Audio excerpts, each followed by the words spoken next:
Okay, hi everyone. Now we today we've looked at so far a couple of aspects. Started off at the beginning, and I just gave some questions for you to consider about Plog's model.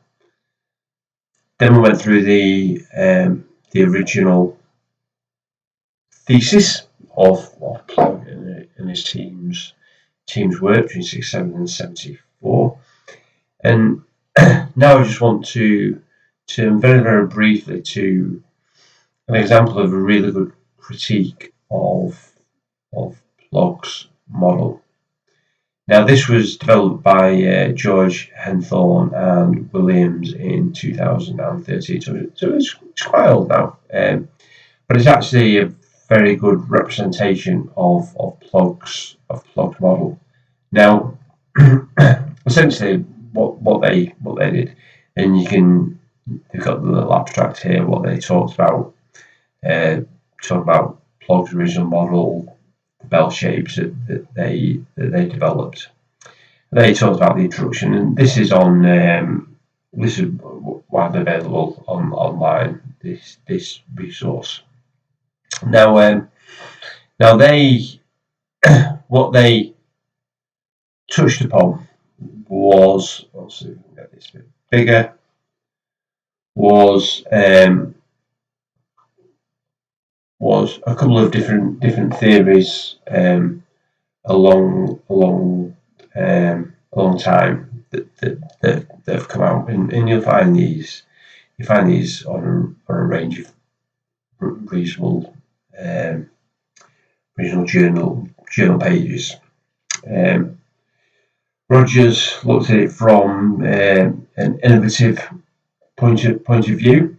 Again, we've got it from Plog's different aspect, from psychographic or psychocentric, to the allocentric and mid-centric, centric dependable, centric venturer, which you can talk about it a little bit, but I don't really see we have to go into it in that great deal for this. Now, what George et al. Came up with is quite an interesting representation. Now, what you can see here, a little bit like Butler's, we've got the number of tourists on one side and the time along bottom. Now, what they said is, and this is in line with a destination. So you've still got this bell curve here that they represent, okay, but you've also got something in the middle that's almost like the cycle of lives that you look for with the sparrows coming out and the and the creatures that the birds eat, etc. So what George et al. Are saying here, as a destination goes from being allocentric to psychocentric, you've actually got these points in time where a destination has purely at first allocentric, and then you have these near allocentric as well, and then also allocentric, near allocentric, and mid-psychocentric people. You also have the near allocentric, the mid-centric, and the near psychocentric people, and then you have the mid-centric, the near psychocentric, and psychocentric people, all within these different times, and you can see the different 1, 2, 3, 4, 5 different bell curves here representing different things that are happening within a destination, and that actually is quite a good model. Perhaps from the hospitality and tourism point of view, from the hotel point of view, from the infrastructure point of view, maybe this could be gone in a little bit more detail and make it a little bit more relevant to what we're talking about. So again, these words here are words that are kind of associated with both the tourism area life cycle, or kind of looked at with the product life cycle even. Okay, so discovery, growing, maturing, matured, and declining destination, and the type of people. And it says about here the destination life cycle stage. It says about here the different types of people who will be going through it with the tourist typographic type that's in here, allocentrism here, etc., etc.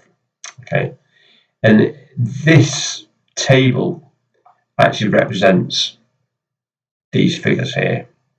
Okay, so it's actually quite a good resource. I don't think they've put this into context with any destination though as such. No, I don't think they have. It's really easy. They talk about destination here. A couple of places in India. Some different mathematical things that they use there, model parameter estimation, that they use through chi-square confidence. So that's the level of confidence they've got in what they're finding. These are the predicted types of people that will be there, overall percentage or maturity, and you can see that it kind of fluctuates as it goes with the percentage. It's pretty consistent as well along, I've got to say, 20, 19, 20.5, 18, 22, etc. It doesn't change that much, and that's what you would see again from this. The change in type of people that are coming there, but it's still showing that there is a range of different people. They've actually shown it in a different style of chart here as well, which is an interesting way of looking at it. Again, the discovery, allocentric, near allocentric, mid-centric, etc. So again, you can put this on many different spins and many different ways of looking at it.